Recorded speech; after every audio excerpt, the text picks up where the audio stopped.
أعوذ بالله من الشيطان الرجيم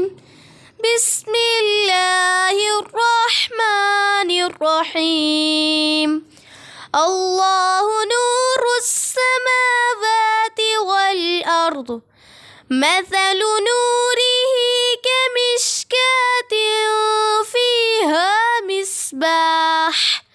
المصباح في زجاجة الزجاجة كأنها كوكب دري يوقد من شجرة مباركة زيتونة لا شرقية ولا غربية يكاد زيتها يضيء ولو لم تمسسه نار نور على نور يهدي الله لنوره من يشاء ويضرب الله الأمثال للناس والله بكل شيء عليم. السلام علیکم ورحمۃ اللہ وبرکاتہ۔ انشاءاللہ آج آپ آیت نمبر 26 سے لے کر آیت نمبر 34 تک کے ترجمہ اور تفسیر کو سمجھیں گے۔ اعوذ باللہ السمیع العلیم من الشیطان الرجیم بسم اللہ الرحمن الرحیم۔ ان اللہ، بے شک اللہ تعالیٰ، لا یستحیی، نہیں شرماتا، ان یضربا، یہ کہ وہ بیان کرے، مثلاً کوئی مثال، ما بعودتاً، جو مچھر کی ہو، فما فوقہا، پس جو اس سے اوپر ہو، فاما الذین، پس وہ لوگ جو آمنوا، ایمان لائے، فیعلمون، پس وہ جانتے ہیں، انہ الحق، بے شک وہی حق ہے، من ربہم، ان کے رب کی طرف سے، واما الذین، اور وہ لوگ جنہوں نے کفروا، کفر کیا، فیقولون، پس وہ کہتے ہیں، ماذا، کیا، اراد اللہ، ارادہ ہے اللہ تعالیٰ کا، بہذا مثلا، ساتھ اس مثال کے، یضل، وہ گمراہ کرتا ہے، بہ کثیرن، ساتھ اس کے بہت سوں کو، ویہدی بہ، اور وہ ہدایت دیتا ہے ساتھ اس کے، کثیرن، بہت سوں کو، وما یضل، اور نہیں گمراہ ہوتے، بہ، ساتھ اس کے، الا الفاسقین، مگر نافرمان۔ اس سے پہلے منافقین کی 2 مثالیں بیان ہوئیں۔ اس کے علاوہ قرآن مجید میں سورۃ حج میں اللہ تعالیٰ مکھی کی مثال دے رہے ہیں، اور سورۃ العنکبوت میں مکڑی کی، اور سورۃ اعراف میں کتے کی مثال، اور سورۃ جمعہ میں گدھے کی مثال کو اللہ تعالیٰ نے پیش کیا گیا۔ کفار اور منافقین جب قرآن کے چیلنج کا جواب نہ دے سکے، وہ چیلنج جو انہوں نے قرآن کے بارے میں شک و شبہ کا اظہار کیا، تو اللہ تعالیٰ نے کہا کہ اگر تمہیں لگتا ہے کہ کسی انسان کا کلام ہے تو تم بھی اس جیسا کوئی کلام یا کوئی صورت بنا لاؤ۔ تو جب اس چیلنج کا جواب نہ دے سکے، تو انہوں نے ایک اور اعتراض گھڑ لیا کہ اللہ تعالیٰ کو ایسی مثالوں کی کیا ضرورت ہے کہ وہ قرآن میں کبھی مچھر کی، کبھی مکھی کی، کبھی گدھے کی، اور اس جیسی مثالیں اللہ تعالیٰ بیان کرتا ہے۔ فرمایا اللہ تعالیٰ کسی بھی چیز کو بطور مثال بیان کر سکتا ہے، یہ کوئی عیب نہیں ہے کہ اللہ تعالیٰ اس سے حیا کرے، شرمائے۔ وہ مثال مچھر کی ہو یا اس کی جو اس سے بھی بڑھ کر حقیر ہو، مثلاً مچھر کا پر یا ایک ذرہ، اس کی مثال بھی اللہ تعالیٰ دے سکتے ہیں۔ مچھر سے بڑھ کر ہونے سے مراد اس سے بڑی چیز ہے، جیسے مکھی، مکڑی وغیرہ۔ حقیقت یہ ہے کہ جس طرح بڑی سے بڑی مخلوق اللہ کی قدرت پر اور غیر اللہ کی بے بسی پر دلالت کرتی ہے، اسی طرح چھوٹی سے چھوٹی مخلوق بھی اللہ کی قدرت کا شاہکار ہے۔ پھر بات سمجھانے کے لیے اگر چھوٹی مخلوق کی مثال زیادہ بہتر ہو تو اس میں حیا کی کیا بات ہے؟ انہ الحق، بے شک وہی حق ہے، یعنی اللہ تعالیٰ جو مثال بیان کر رہے ہیں مومنوں کو سمجھانے کے لیے تو وہ حق ہے۔ وَيَهْدِي بِهِ كَثِيرًا، جن لوگوں نے ہدایت پانی ہوتی ہے تو وہ اس مثال سے ہی ہدایت پا لیتے ہیں، اور جن لوگوں نے گمراہی پر اصرار کرنا ہوتا ہے ان کے لیے بڑی سے بڑی مثال یا معجزہ دکھانے پر بھی ان کو ہدایت نہیں آتی، اور ہدایت صرف انہی لوگوں کو نہیں آتی جو فاسقین نافرمان ہوتے ہیں اللہ کے اور اس کے رسول کے۔ الذین، وہ لوگ جو ینقضون توڑتے ہیں عہد اللہ، اللہ تعالیٰ کے عہد کو، من بعد میثاقہ، بعد اس کو پختہ کرنے کے، ویقطعون، اور وہ کاٹتے ہیں ما امر اللہ، جو حکم دیا اللہ تعالیٰ نے ان کو، بھی ساتھ اس کے، یعنی اس کے بارے میں، ان یوصل، کہ وہ جوڑے رکھے، اس سے مراد رحم کے رشتے ہیں، ویفسدون، اور وہ فساد کرتے ہیں، فی الارض، زمین میں، اولئک، یہی وہ لوگ ہیں، ہم الخاسرون، نقصان اٹھانے والے۔ آیت نمبر 27 میں اللہ تعالیٰ کتاب سے ہدایت پانے کی بجائے گمراہ ہونے والے فاسقوں کی 3 صفات ذکر کر رہا ہے۔ فاسقوں کی ایک تو صفت یہ ہے کہ وہ اللہ کے عہد کو توڑتے ہیں، اور دوسرا رشتہ داری کو، باہمی تعلقات کو قطع کرتے ہیں، اور زمین میں فساد کرنا یہ انہیں پسند ہے، جیسا کہ مشرکین نے اس عہد کو توڑا جو الستو بربکم کے ساتھ ان سے لیا گیا تھا، اور یہود و نصارہ نے وہ عہد توڑا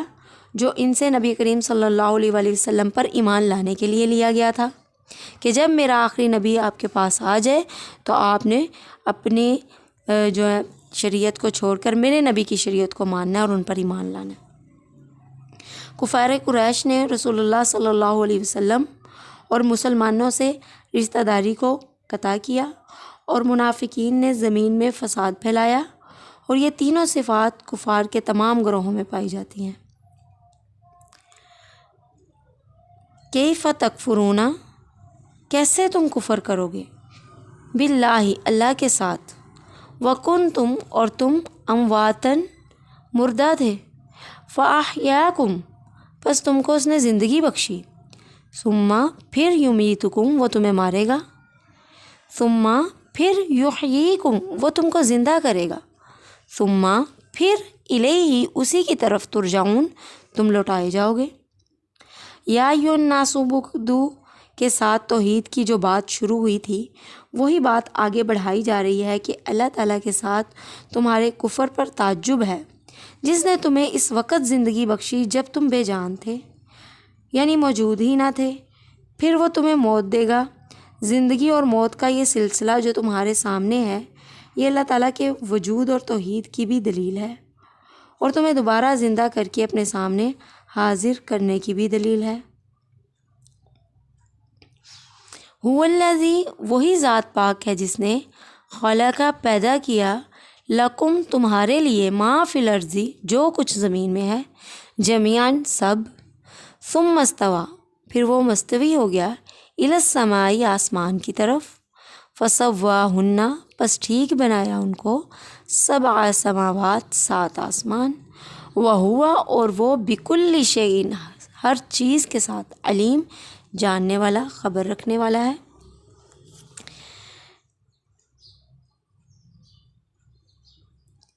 یہ انسان کے کفر پر تعجب کے لیے اللہ تعالیٰ کے مزید احسانات کا ذکر ہے کہ زمین میں جو کچھ ہے سب اس اکیلے نے پیدا کیا ہے اور تمہارے لیے پیدا کیا ہے۔ پھر اس نے آسمانوں کو درست کر کے 7 آسمان بنائے۔ ایسے محسن سے تم کس طرح کفر کرتے ہو؟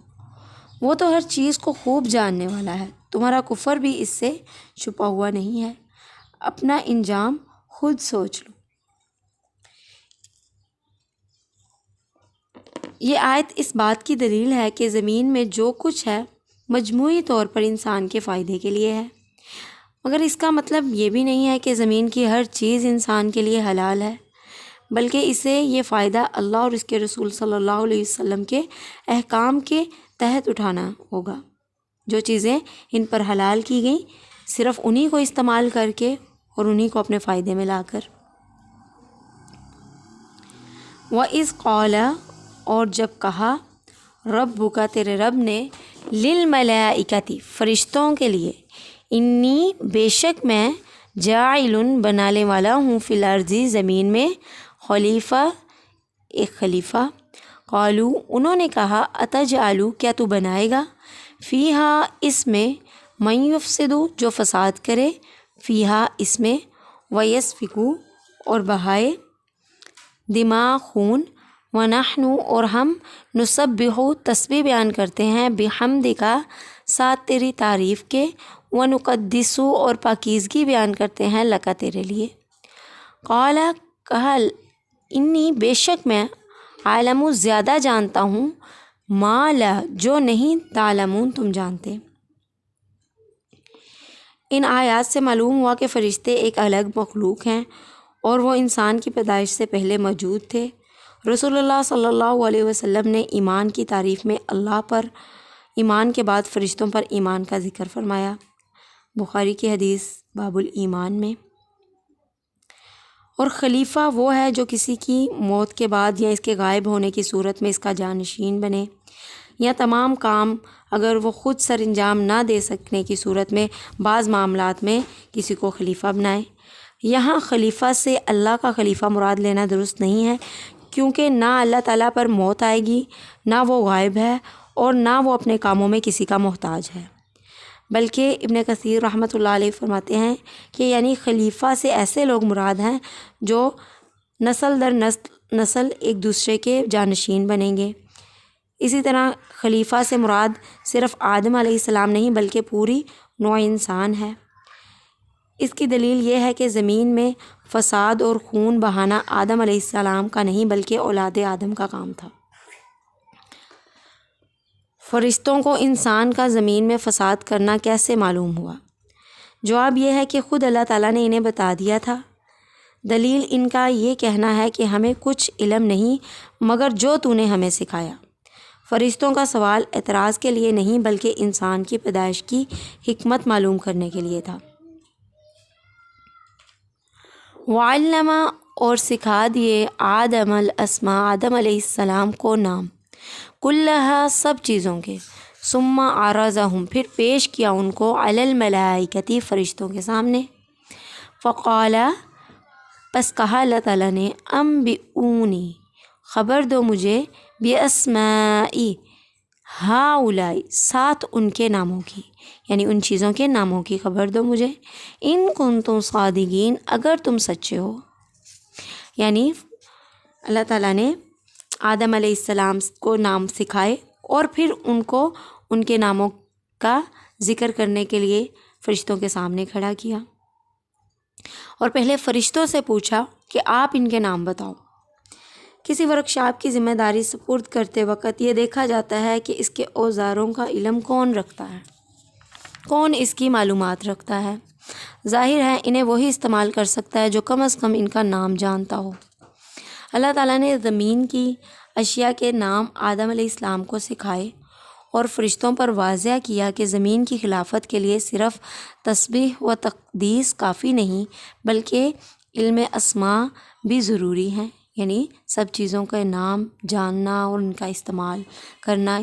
اس کا علم جاننا یہ بھی ضروری ہے، جو آدم علیہ السلام کو اللہ تعالیٰ نے عطا کیا اور فرشتوں کو نہیں۔ رہی یہ بات کہ فرشتوں کو یہ علم کیوں نہیں دیا گیا اور انہیں زمین کی خلافت کیوں نہیں سونپی گئی، تو اس کی حکمت اللہ تعالیٰ ہی بہتر جانتے ہیں۔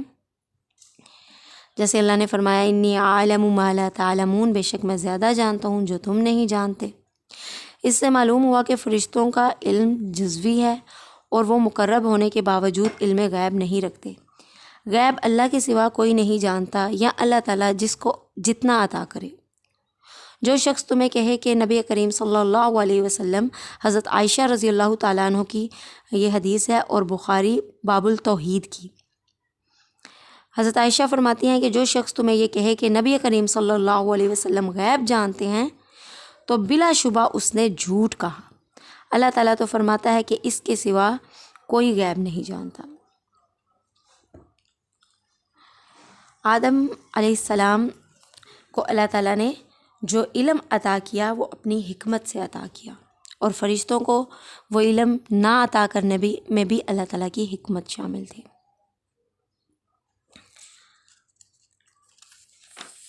قالو انہوں نے کہا سبحانک پاک ہے تو، لا علم لنا نہیں علم، لنا ہمارے لیے، الا ما علمتنا مگر جو تو نے ہمیں سکھایا، انکا بے شک انت العلیم تو ہی جاننے والا، حکیم حکمت رکھنے والا ہے۔ قال یا آدم کہا اللہ تعالیٰ نے اے آدم، انبئہم خبر دے ان کو باسمائہم ان کے ناموں کی، فلما پس جب انبأہم خبر دی ان کو باسمائہم ان کے ناموں کی، قال علم کہا اللہ تعالیٰ نے کیا نہیں، اقل لکم میں نے تم کو کہا تھا، انی عالم بے شک میں جانتا ہوں، غیب السماواتی غیب آسمان کا، والارضی اور زمین کا، وعالم اور میں زیادہ جانتا ہوں، ما تبدون جو تم ظاہر کرتے ہو، وما کنتم اور جو تم تکتمون چھپا رہے ہو، وَإِذْ قُلْنَا اور جب ہم نے کہا، لِلْمَلَائِكَةِ فرشتوں کے لیے، تسجدوا کہ سجدہ کرو، لِآدَمَ آدم علیہ السلام کو، فسجدوا پس انہوں نے سجدہ کیا، الا ابلیس سوائے ابلیس کے، ابا انکار کیا اس نے، واستکبرا اور تکبر کیا، وکان من الکافرین اور وہ کافروں میں سے تھا۔ آدم علیہ السلام کی پہلی فضیلت علم ظاہر فرمائی، اب یہ دوسرا شرف ہے کہ فرشتوں کو ان کے سامنے سجدہ کرنے کا حکم دیا۔ یہ صرف سجدہ تعظیمی تھا ادب کے لیے، اور اس میں اللہ تعالیٰ نے فرشتوں کو آدم علیہ السلام کا تابع نہیں کرنا تھا، بلکہ زمین پر پیشانی رکھنا تھا، کیونکہ سجدے کا حقیقی معنی ہی یہی ہے کہ زمین پر اپنی پیشانی لگانا۔ یہ عبادت کا سجدہ نہیں تھا، کیونکہ غیر اللہ کی عبادت تو شرک ہے جس کی اجازت کسی بھی امت میں نہیں تھی، پھر اللہ تعالیٰ فرشتوں کو شرک کا حکم کیسے دے سکتے تھے؟ بلکہ یہ تعظیم کا سجدہ تھا جو پہلی امتوں میں جائز تھا، ہماری امت میں حرام ہے، جیسا کہ بعض پہلی امتوں میں بہن سے نکاح جائز تھا مگر اب حرام ہے۔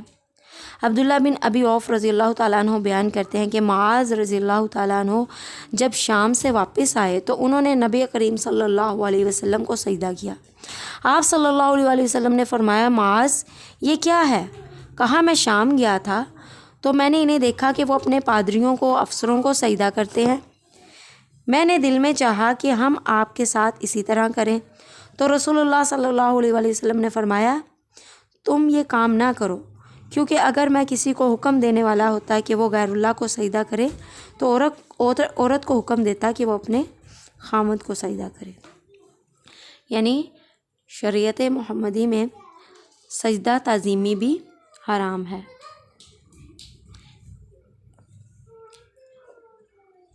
وآخر دعوانا ان الحمد للہ رب العالمین۔